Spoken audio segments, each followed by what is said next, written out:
রহমানুর রহিম। 5 মিনিট।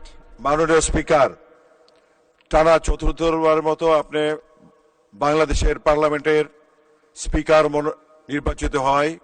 আমার সরাইল আশুগঞ্জবাসীর পক্ষ থেকে এবং দেশবাসীর পক্ষ থেকে আপনাকে জানাই আমার আন্তরিক অভিনন্দন ও শুভেচ্ছা।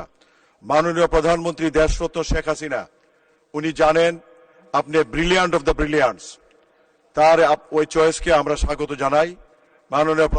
মাননীয় স্পিকার, আজকের আমার বক্তব্য শুরুতে আমি মহান রাব্বুল আলামিনের কাছে শুকরিয়া জানাই এই কারণে যে মাননীয় প্রধানমন্ত্রী দেশরত্ন শেখ হাসিনা ওয়াদা করেছিলেন সমস্ত ষড়যন্ত্রের বিরুদ্ধে দাঁড়িয়ে।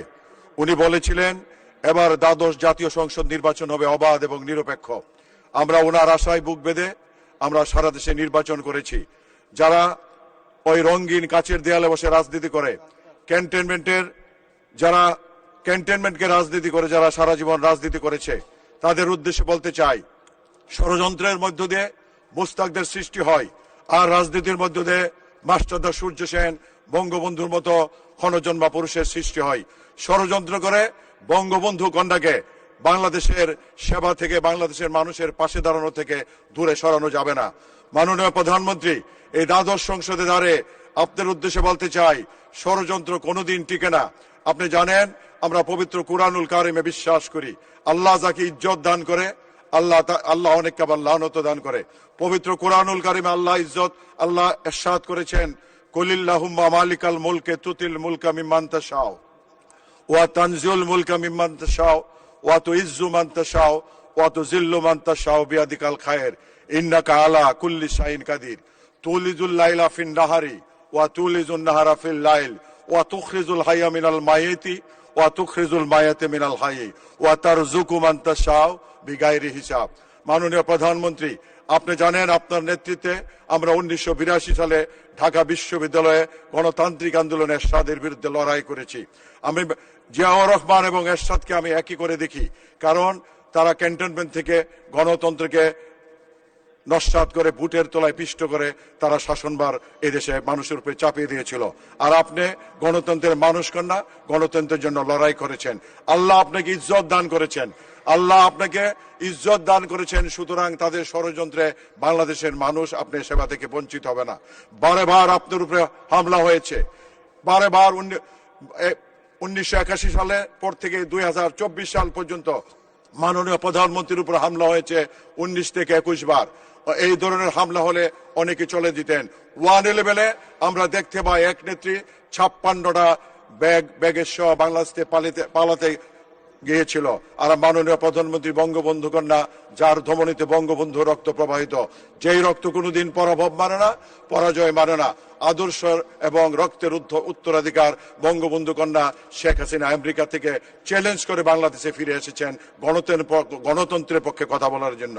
মাননীয় স্পিকার, মাননীয় প্রধানমন্ত্রী, 1971-এ বঙ্গবন্ধু এই জাতির জন্য লড়াই করেছেন। বঙ্গবন্ধুর পক্ষে সেদিন ছাত্রলীগের পক্ষে আজকে যে মাননীয় মহামান্য প্রেসিডেন্ট উনি নিয়োগ দান করেছেন। মাননীয় প্রেসিডেন্ট বঙ্গবন্ধুটাকে 71 সালে মুক্তিযুদ্ধ অংশগ্রহণ করেছিলেন। মাননীয় প্রেসিডেন্ট 1975 সালে বঙ্গবন্ধুর হত্যার পরে বঙ্গবন্ধু হত্যার প্রতিবাদ করে কারাগারের অভ্যন্তরে উনি জেল খেটেছেন। মাননীয় মহামান্য রাষ্ট্রপতি আজকে উনি তারপরে জুডিশিয়ারি সিভিল সার্ভিসে যোগদান করে জুডিশিয়ারিতে ওনার ভূমিকা রেখেছেন বিদায় একজন স্মার্ট, ওয়েল এডুকেটেড এবং একজন লার্নেড ম্যানকে বাংলাদেশের রাষ্ট্রপতি নির্বাচিত করায় মাননীয় প্রধানমন্ত্রী এবং এই পার্লামেন্টকে আমি ধন্যবাদ জানাই।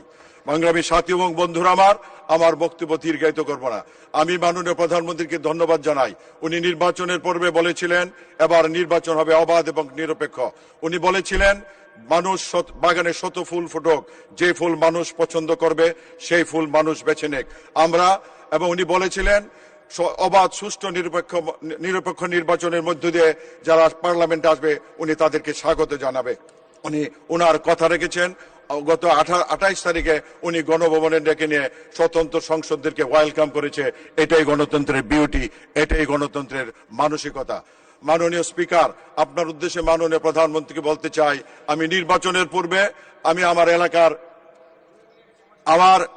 এলাকার মানুষের কাছে আমি কোনো প্রতিশ্রুতি দেই নাই। আমি শুধু বলেছিলাম আমি যদি নির্বাচিত হতে পারি বাবা মা ঈদে, পূজায়, পার্বণে, উৎসবে সন্তানকে যে মাননীয় সদস্য 1 মিনিট। দয়া করে আমার এলাকার পক্ষে 2 মিনিট কথা বলার সুযোগ দিন। আমি যদি নির্বাচিত হতে পারি, বাবা মা যেভাবে সন্তানকে সাজায়, আমি নির্বাচিত হতে পারলে এই সরাইল আশুগঞ্জকে আমি সন্তানের মতো করে সাজাবো। আপনারা জানেন লাগাতার 15 বছর যাবৎ মাননীয় প্রধানমন্ত্রীর হাতে শাসনভার বিদায় বাংলাদেশ পাল্টে গেছে। আমরা সরাইল আশুগঞ্জ পিছিয়ে থাকতে চাই না। আজকে উন্নয়নকে একটা শিল্পের পর্যায়ে মাননীয় প্রধানমন্ত্রী রূপান্তর করেছেন। উন্নয়নকে যদি কোনো শিল্পের সাথে তুলনা করা হয়, সেই অমর শিল্পের শিল্পী মাননীয় প্রধানমন্ত্রী জননেত্রী শেখ হাসিনা। উন্নয়নকে যদি কোনো কবিতার সাথে তুলনা করা হয়, সেই অমর কাব্যের কবি জননেত্রী শেখ হাসিনা। আমি মাননীয় প্রধানমন্ত্রীকে জানাবো, আমার সরাইল আশুগঞ্জকে আপনি সরাইল আশুগঞ্জে আপনি উন্নয়নের ভার নেবেন। আপনার স্নিগ্ধ মায়াবী হৃদয়, আপনি মানুষের পক্ষে কথা বলবেন, কারণ আপনি তো বঙ্গবন্ধুর কন্যা। আমি এলাকার পক্ষে শুধু বলতে চাই, আপনি কৃষি বান্ধব প্রধানমন্ত্রী। বাংলাদেশের কৃষির জন্য সার উৎপাদনের প্রয়োজন হয়। আমার আশুগঞ্জে